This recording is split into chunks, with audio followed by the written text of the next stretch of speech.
Good morning. আমি অভিনন্দন চ্যাটার্জি। আজকে সব পরিবারে না, সবান্ধবে বিদার চললাম। আমার সঙ্গে আমার পার্টনার আজকে বলদা, দাদা প্লাস বন্ধু। হঠাৎ করে প্ল্যান, কালকে রাত্রিবেলা বিদার যাব। আজকে ফ্রাইডে, আজকে হচ্ছে 22 তারিখ, 22শে অগস্ট। ফ্রাইডে হঠাৎ করে প্ল্যান হলো, রাত্রিবেলা একটা রিসর্ট বুকিং করলাম, করে সকালবেলা এখন ঘড়িতে বাজে 9টা, আমরা স্টার্ট করলাম। হায়দ্রাবাদ থেকে বিদারের দূরত্ব হচ্ছে 150 কিলোমিটার মতো। আর আমাদের যে রিসর্টটা বুক করা আছে ব্ল্যাক পাক রিসর্ট, তার দূরত্ব ওই বিদার থেকে আরো ওই 10 থেকে 15 কিলোমিটার যেতে হবে। মানে আমার বাড়ি থেকে ওই 160-65 কিলোমিটার দূরত্ব। সময় গুগল ম্যাপে দেখাচ্ছে ওই 3.5 ঘন্টা মতো। আর আমরা হয়তো মধ্যখানে একবার দাঁড়াবো একটু ব্রেকফাস্ট করার জন্য বা একটু স্ন্যাক্স খাওয়ার জন্য, তার জন্য হয়তো ওই সর্বসাকুল্যে 4 ঘন্টা লাগবে। ঘড়িতে 9টা বাজে, 1টার মধ্যে আমরা পৌঁছে যাব আশা করছি।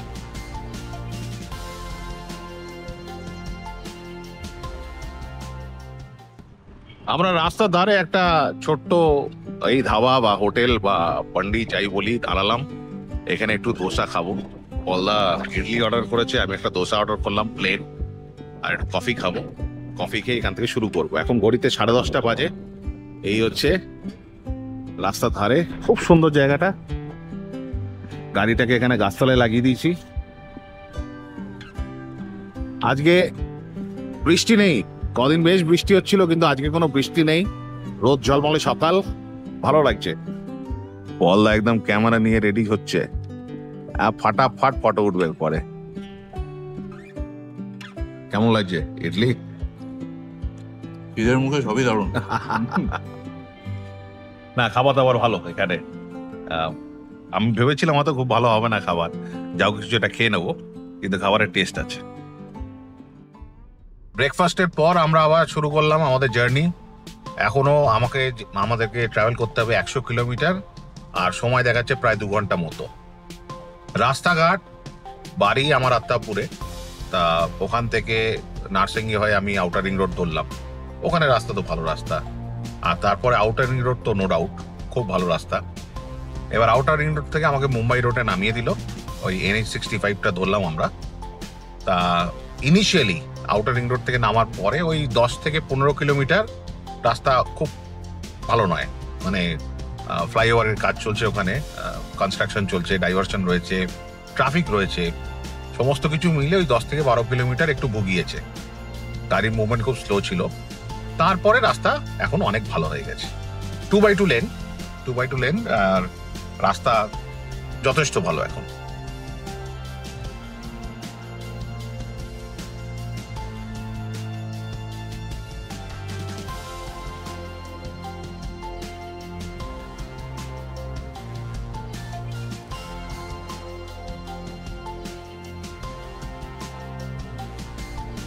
এবারে NH65 থেকে বাঁ দিকে সার্ভিস রোড দিয়ে আমাদের নেমে যেতে হবে।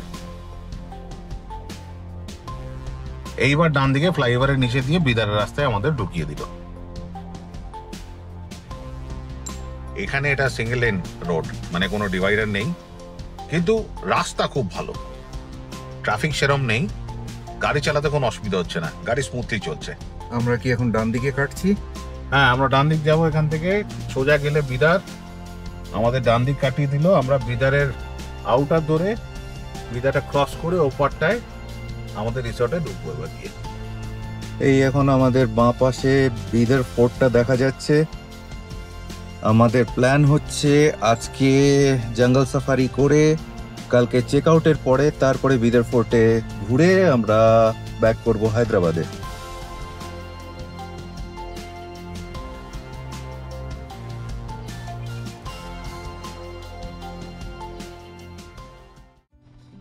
মেইন রোড থেকে প্রায় 6 কিলোমিটার ভিতরে এই বিদারের ব্ল্যাক পাক রিসর্ট। আমরা মেইন রোড থেকে ঢুকলাম, রাস্তা খুব সরু, একবারে গ্রাম্য রাস্তা। তা আমরা একদম রিসর্ট এখান থেকে আর 3 কিলোমিটার মতো। তা আমরা এই দোকানটায় দাঁড়ালাম, একটু জলের বোতল নেব, কারণ আমি যা শুনেছি রিসর্টে ওই প্যাকড ওয়াটার দেয় না, ড্রিঙ্কিং ওয়াটার, ওই জগে করে করে জল রুমে রুমে দেয়। তা আমরা সেটা অ্যাভয়েড করতে চাই, এই জন্যে ওই পলদা ওখানে জলের বোতল নিচ্ছে, আমি একটু জায়গাটা ভিডিও করে নিচ্ছি। এখানে এই একটা মন্দিরের গেট রয়েছে, এখানে খুব ভিড়। এটা একটা কিছু একটা বড়সড় মন্দির হবে এখানকার লোকাল লোকেদের জন্য। এই জায়গাটা একটু জমজমাট, অনেক গাড়ি রাখা আছে সবাই মন্দিরে দর্শন করার জন্য। এই দোকানে যিনি মহিলা আছেন ওনার সঙ্গে কথা বলে জানতে পারলাম এটা সিদ্ধেশ্বর মন্দির। আজকে ওই কৌশিকী অমাবস্যা, তার জন্য এই মন্দিরে এত ভিড়। দোকান থেকে জল নিয়ে জাস্ট গাড়িতে উঠেছি, ওই যে দোকানটা, ওখান থেকে জলটা নিয়ে জাস্ট গাড়িতে উঠেছি। জায়গাটা সিনটা দেখে দাঁড়িয়ে পড়লাম ছবি তুলবো বলে। এই হচ্ছে জায়গাটা।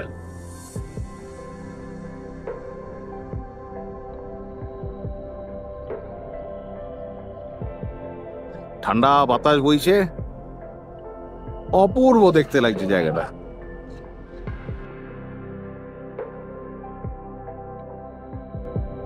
ভারী সুন্দর জায়গা।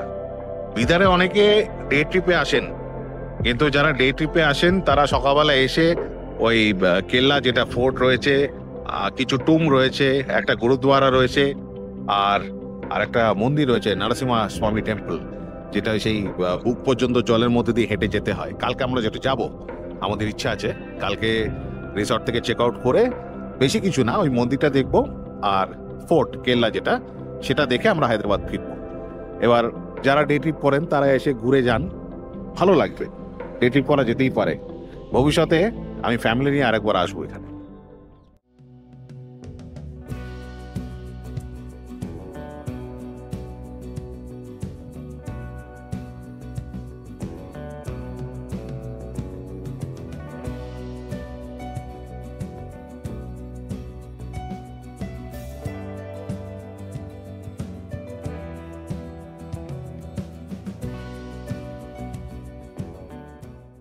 আমরা পৌঁছলাম রিসর্টে। এখানে এই যে সাফারি জিপগুলো রাখা আছে, বিকেলে হয়তো ইউজ করবো আমরা এটা। আর এই হচ্ছে রিসর্টের গেট। এই ভদ্রলোক আমাদের মালগুলো নিয়ে যাচ্ছেন, আর আমি আর পলদা এখন খুব ক্লান্ত। আগে গিয়ে চেক ইনটা করি, চেক ইনটা করে দেখবো কি ব্যাপার এখানে। এই হচ্ছে রিসর্টের রিসেপশনে যাওয়ার রাস্তা। বাঁ দিকে বাচ্চাদের জন্য একটুখানি প্লেগ্রাউন্ড মতো করে রয়েছে। আমাদের কটেজ যেটা বললেন উনি পিছন দিকে। আমরা এখানে চেক ইনটা করবো, করে তারপর কটেজের দিকে যাব। এই হচ্ছে ব্ল্যাক বাক রিসর্টের রিসেপশন।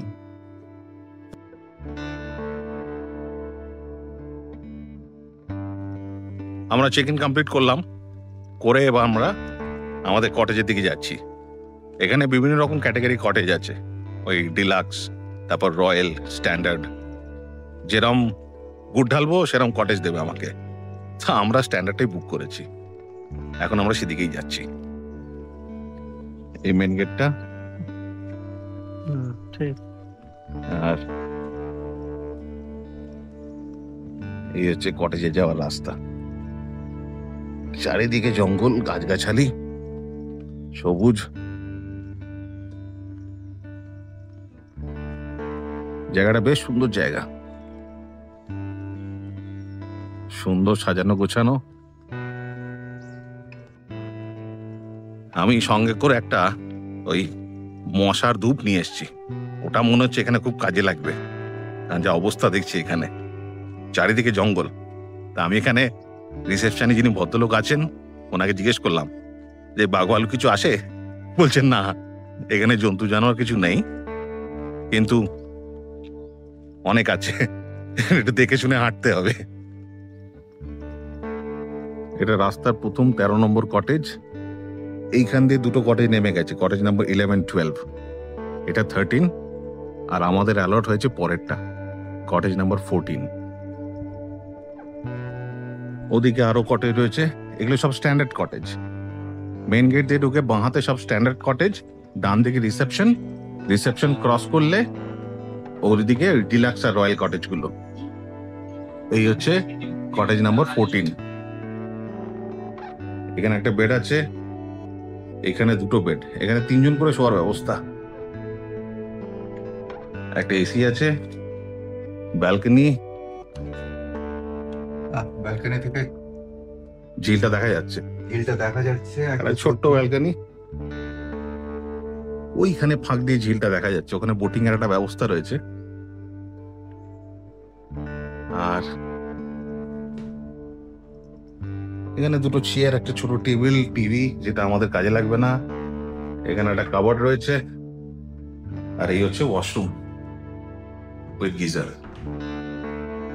আর এখানে প্রত্যেকটা রুমে একটা করে ইনভার্টার রয়েছে। সিলিংটা পুরো কাঠের। জায়গাটা এখনো পর্যন্ত খুব ভালো লাগছে, একদম গাছগাছালির মধ্যে কটেজগুলো করে রেখেছে। এবার আমরা লাঞ্চে যাব, 1:30 থেকে লাঞ্চ, 1:30 থেকে 2:30 পর্যন্ত লাঞ্চ টাইমিং। আর তারপরে এদের যা আইটিনারি রয়েছে সেই অনুযায়ী প্রথমে চেক ইন 12:30 1 নাগাদ চেক ইন, এই 12টা নাগাদ, ওই টাইমটা মনে নেই। যদিও আমাদের হায়দ্রাবাদ থেকে যে কেউ আস্তে আস্তে মোটামুটি 12:30 1 বাজবে। এবার চেক ইন করার পরে 1:30 থেকে 2:30 পর্যন্ত লাঞ্চ টাইমিং, তারপরে একটু রুমে এসে রেস্ট। তারপর মনে হয় 4টের সময় এদের যে বাইরে যে জিপটা রয়েছে, মানে 2 না 3টে ওই সাফারি জিপ রয়েছে, ওই সাফারি জিপে করে আমাদেরকে একটা জঙ্গল সাফারিতে নিয়ে যাবে। জঙ্গল সাফারি বলতে জন্তু জানোয়ার সেরকম কিছু নেই, ওই ওয়াইল্ড বাঘ রয়েছে যার নামে এই রিসর্টটা তৈরি করা। কিছু ওয়াইল্ড বাঘ দেখাবে, আর এই শিয়াল টিয়াল যদি কিছু থাকে দেখাবে, একটু পাখি টাকি দেখিয়ে আবার বিকেলের মধ্যে ব্যাক করবে। সন্ধ্যেবেলা একটা ওই অ্যানিমেলের ওপর একটা ভিডিও রয়েছে যেটা এরা দেখাবেন এনারা। আর তারপর রাত্রিবেলা ডিনার টাইম আর স্ন্যাক্স আছে তার মধ্যে।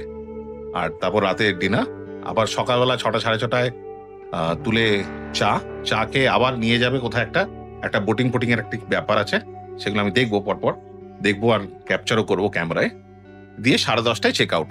এই পুরো প্যাকেজটা মানে খাওয়া দাওয়া সবকিছু ইনক্লুডেড। এবার রুম অনুযায়ী দামটা ওঠানামা করে। ওঠানামা মানে আমরা যে স্ট্যান্ডার্ড প্যাকেজটা নিয়েছি সেটা আমাদের খরচা পড়েছে প্রায় 8,000 টাকা। 8,000 টাকা দুজনের, একটা রুম, দুজন, সমস্ত কিছু খাওয়া দাওয়া, ওই সাফারি টাফারি, টিকিট ফিকিট সব নিয়ে 8,000 টাকা। এটা স্ট্যান্ডার্ড কটেজ। এবার যখনই আমি ডিলাক্সে চলে যাব, নেক্সট লেভেলটা, ডিলাক্সে ওটা 9,000 টাকার মতো পড়বে, ওই 9,019-20 আর কি, একটু চেঞ্জ। আর যখন ওটা সুপার ডিলাক্স বা রয়্যাল কটেজে চলে যাবো বা এক্সিকিউটিভ কটেজে, তখন ওটা প্রায় 10,000 টাকা ওই রুম প্রতি, মানে দুজনের, মানে মাথা পিছু 5,000 টাকা। এখন আমার মাথা পিছু 4, পরেরটা 4.5 মাথা পিছু, তারপরটা 5,000 টাকা মাথা পিছু, এইভাবে হিসেব হয় এখানে। আর এখানে এই বিদারে এই যে এই ব্যাপারটা, এই টোটাল প্যাকেজ করে থাকা খাওয়া, এই কটেজে থাকা, তারপর ওই জঙ্গল সাফারিতে নিয়ে যাওয়া, বোটিং করা, এই জিনিসটা এই রিসর্ট ছাড়া আর কোথাও আমি দেখিনি। থাকতে পারে, আমি দেখিনি বা শুনিনি, সেই জন্য আমরা এটা চয়েস করলাম। এক রাত্রি থাকবো, একটা দিন কাটাবো, কালকে সকালবেলা এখান থেকে চেক আউট করে, যেটা বললাম, কেল্লার মন্দিরটা দর্শন করবো, এই নরসিংহ স্বামী মন্দির দর্শন করে আমরা হায়দ্রাবাদ ফিরবো। এখন একটু ফ্রেশ হয়নি, লাঞ্চ করব, দেখাবো। এবার লাঞ্চের জন্য যাচ্ছি, একটু রেস্ট নিলাম, মিনিট 15 গাড়ি চালিয়ে এসছি এতক্ষণ। আর জায়গাটা এখন গুমোট হয়ে আছে, মনে হচ্ছে বৃষ্টি নামবে। বৃষ্টি নামলে ম্যাচাকার পুরো একেবারে। এখানে ফোনের কোনো নেটওয়ার্ক নেই। আমার এয়ারটেল রয়েছে, জিও রয়েছে, অলদার এয়ারটেল, জিও, ভোডাফোনও রয়েছে, কোনোটায় কোনো নেটওয়ার্ক বা কানেকশন নেই। শুধুমাত্র রিসেপশনে গেলে ওইখানে নেটওয়ার্ক পাওয়া যায়, রিসেপশন বা ডাইনিং হল যেটা, আমরা এখন সেখানেই যাচ্ছি, বাড়িতে ফোন করতে হবে। এই হচ্ছে রাস্তা, বেশ সুন্দর করে সাজিয়েছে জায়গাটা। এই ডাইনিং হলের রাস্তা, এই তো এখান থেকে ঢুকে পড়ো। এখানে বনফায়ারের ব্যবস্থা আছে। একটা জঙ্গল রিসোর্টের মতো পরিবেশ তারা তৈরি করার চেষ্টা করেছে। এই হচ্ছে এখানকার ডাইনিংটা।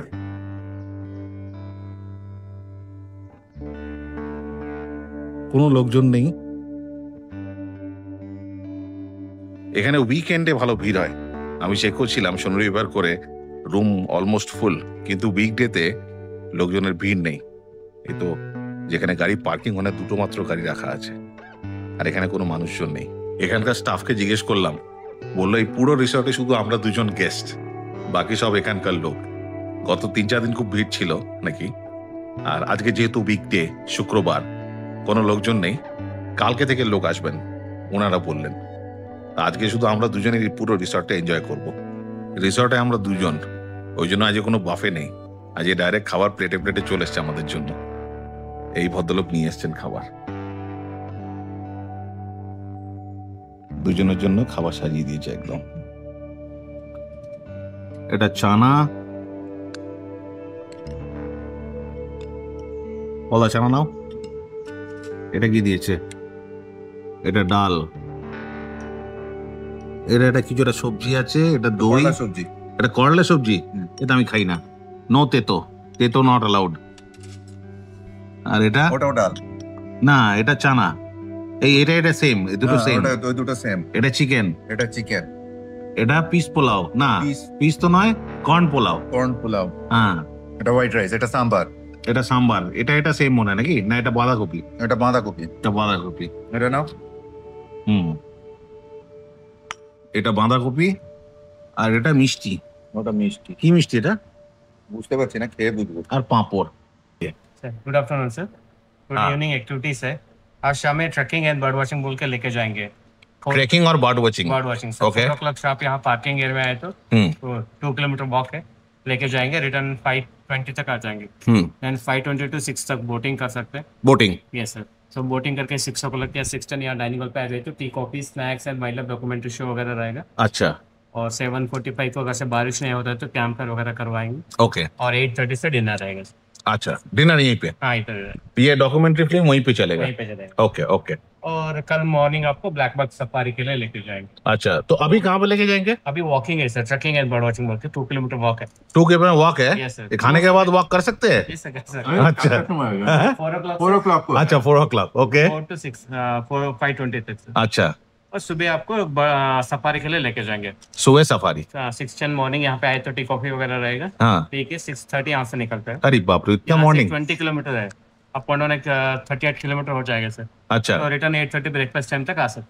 Okay okay sir. Okay, thank you. Yes sir. খাওয়া শেষ করে বেরোলাম। রান্না বান্না ভালো, শুধু মাংসটা পছন্দ হয়নি। মাংসটা ঠিক জুতের লাগলো না আমার। খাওয়া দাওয়ার পরিমাণ প্রচুর দিয়েছেন ওনারা। আমরা ডেকে বললাম যে এত লাগবে না আমাদের, 3 বাটি ভাত, মানে ওই কর্ন পোলাও 2 বাটি, 1 বাটি হোয়াইট রাইস, 8টা রুটি, কে খাবে এত? ওনাদের ফেরত দিয়ে দিয়েছি। এবার খেয়ে দিয়ে ফিরছি। মাংসটাই শুধু পছন্দ হয়নি, বাকি সব খাবার ভালো। এবার 1 ঘন্টা রেস্ট নেব, দিয়ে ওই কোথায় একটা ট্রেকিং এ নিয়ে যাবে। এই 1 পেট খেয়েছি, এখন ট্রেকিং এ যাওয়া খুব চাপ। দেখি যদি রেস্ট নিয়ে কিছু লাভ হয়। ঘড়িতে বিকেল 4:05। একটা ওই 40 মিনিটের ন্যাপ নিলাম আমি আর পলদা, দিয়ে এখন ওই রিসেপশনের ওখানে যাচ্ছি। ওই ট্রেকিং এ নিয়ে যাবেন বললেন ওনারা, 2 কিলোমিটারের ট্রেকিং একটা, সেখানে যাচ্ছি। গেলে দেখবো কি ব্যাপার। পলদা ক্যামেরা নিয়ে রেডি একদম। ক্যামেরা দেখা একবার। এখন ওয়াইল্ড লাইফ ফটোগ্রাফি বা বার্ড ফটোগ্রাফি হবে। এখন বার্ড ফটোগ্রাফি হচ্ছে এখানে। বিকেলের সিস্টেম হচ্ছে ওই ট্রেকিং এ, মানে ট্রেকিং তো ঠিক না, বার্ড ওয়াচিং এ নিয়ে যাবে। এই ভদ্রলোক রয়েছেন রিসর্টের, উনি আমাদেরকে নিয়ে বেরোলেন। একটু হাঁটাহাঁটি, একটু পাখি দেখা। ওনার কাছে একটা দূরবীন আছে, ওই দূরবীন দিয়ে আমাদের পাখিগুলো দেখাচ্ছেন। বিভিন্ন রকমের পাখি, বিভিন্ন জাতের পাখি। উনি জিজ্ঞেস করলেন লং ওয়াকে যাব আর শর্টে। আমি লং ওয়াকে হাঁটতে পারবো না, অত ছোট করে ঘুরে আসি। উনি বললেন এদিকে কোথায় ওই লেক রয়েছে, ওখানে নিয়ে যাবেন, দিয়ে ওখান থেকে এসে বোটিং। একজনের চোখে দূরবীন, একজনের চোখে ক্যামেরা। वो है स्पॉटेड वाला सर। हाँ, इसका ले लिया था। এখানে বিভিন্ন রকম পাখি বসে আছে গাছে গাছে, সেইগুলোই উনি দেখাচ্ছেন। কিছু চেনা, কিছু প্রথমবার দেখছি। উনি দূরবীন দিয়ে দেখাচ্ছেন, কিন্তু আমি পরিষ্কার দেখতে পাচ্ছি না। তা আমি পলদাকে বললাম, পলদা ভালো করে ছবিগুলো তোলো, সেগুলো আমি পরে তোমার কাছ থেকে নিয়ে নেবো।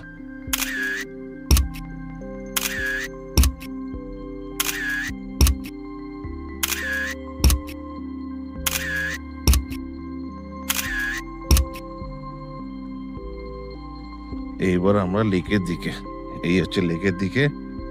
ওদিকে ভিউটা খুব সুন্দর, তবে যাব না, এদিকে নামবো এখন। এই সামনে লেক,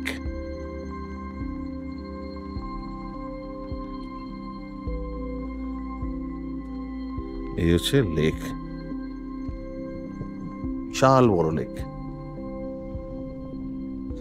আর কদিন বৃষ্টি হচ্ছে তো জল থই থই করছে একদম। এখানে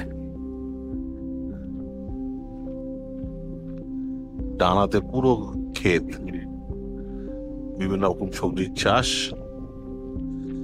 আর এই বাঁ দিকে লেক, ওই মধ্যিখানে সিস্টেম আছে, ক্যানাল সিস্টেম, ওই একটা আছে প্রয়োজন মতো। এখান থেকে জল এদিকে ছেড়ে দেয়, এদিকে চাষের জন্য।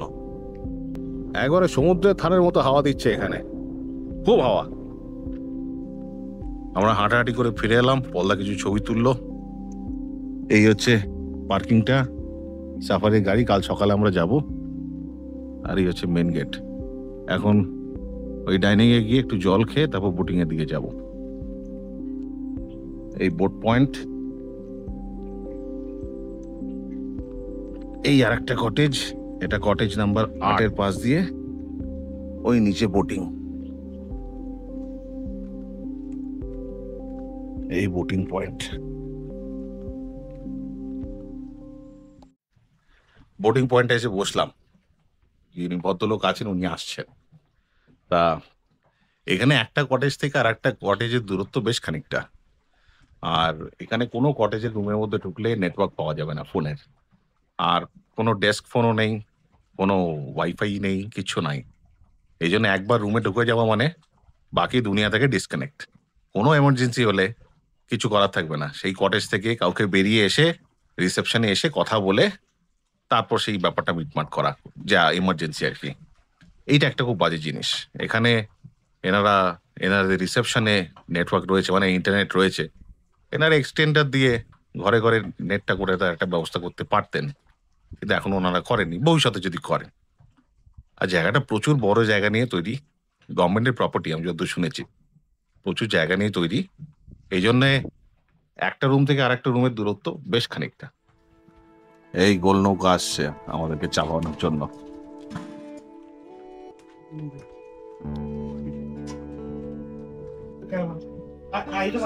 প্রথমে বলেছিল প্যাডেল নৌকা চাপাবে, গোল নৌকা ছিল না। এবার আমি যেহেতু ইন্টারনেটে দেখেছি যে গোল নৌকা এখানে পাওয়া যায়, আমি বলছি আমি তো প্যাডেল বোট চাপবো না, আমি গোল নৌকা চাপবো। এনারা আবার কোথা থেকে গোল নৌকা নিয়ে এলেন এখন। এখানে লাইফ জ্যাকেট ছাড়া বোটে উঠতে দেবে না, যতই সাঁতার জানি। ওই জন্য লাইফ জ্যাকেটটা পরে ফেললাম।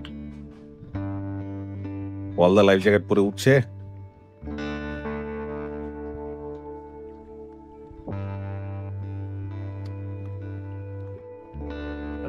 গোল বোটে বোটিং,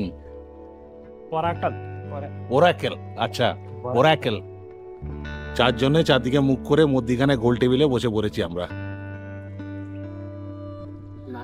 আমরা ওইখানটায় হাঁটতে গেছিলাম। ये 6 मंथ से पूरा बंद था ये कोरैकल, स्पेशली आज आपके लिए खुले। আচ্ছা, 6 মাস ধরে এই বোট চলেনি, আমরা বলায় উনি নিয়ে এলেন আজকে। ये जो लेक है सर, बिलासपुर लेक है ये। अच्छा, हाँ सर। वो बहुत लोग क्या है बिलासपुर बोले सर का बोल रहे इसको। हाँ, बिलासपुर तो मध्य प्रदेश में है। हाँ सर, हाँ, उधर भी है सर लेक। আচ্ছা, এটা বিলাসপুর লেক। আমাদের ট্রিপটা কেমন লাগে পল্লা? এখনো অব্দি তো ঠিকই আছি, যেতে আছি, পড়তে আছি, আনন্দও করছি। পল্লা দুঃখ দুঃখ করছে, মুখ একবারে সাঁতার জানে না। লেক এখন জলে টইটুম্বুর। এখানে জলের সোর্স বলতে বৃষ্টির জল। আশেপাশের এরিয়ায় 4 কিলোমিটার আশপাশের এরিয়ায় যত বৃষ্টির জল সব এসে এই লেকে জমা পড়ে। এটাই হচ্ছে এর সোর্স, এছাড়া আর কোনো এর সোর্স নেই জলের। गोल गोल खुलना है। এখন পাক্কা হচ্ছে।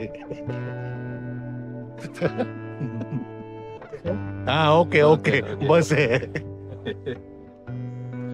বোটিং শেষ, আমরা আবার এই ডাইনিং এরিয়া এলাম। কফি, বোটিং এর সময়টা খুব ভালো কাটলো, সুন্দর বাতাস দিচ্ছিল। আর ওই গোল ডিঙি নৌকা তো নয়, গোল কি নাম বললো নৌকাটা? ওরাকেল বললো। জায়গায় হ্যাঁ ওরা আচ্ছা যাই হোক কিছু একটা নাম বললো গোল নৌকা প্রথমবার চললাম বেশ লাগলো তা এবার নৌকা করে আমরা এখন এখানে এসছি কফি খাচ্ছি এরপরে এখানে একটা ওই ভিডিও কিছু একটা চালাবেন এনারা আমরা দুজন কেউ নেই পুরো রিসোর্ট খাঁ করছে আর আজকে কৌশিকী অমাবস্যা আর 3 দিন পরে ওই গণেশ চতুর্থী ওই জন্য কোনো টুরিস্ট নেই রাত্রেবেলা খাবারের অর্ডার আমাদের জিজ্ঞেস করলেন ওনারা কি খাবেন বলুন বানিয়ে দেবো আলাম এত আইটেম করে লাভ নেই অত সবজিপাতি আমরা খাবো না রাত্রে একটা পনিরের তরকারি আর ওই চিকেন একটা আর রুটি ব্যাস অতি আমাদের হয়ে যাবে ওনারা তাই বানিয়ে দেবেন এনারা ওয়াইল্ড লাইফ ভিডিও চালিয়ে দিয়েছেন আমরা এখন সেটা দেখছি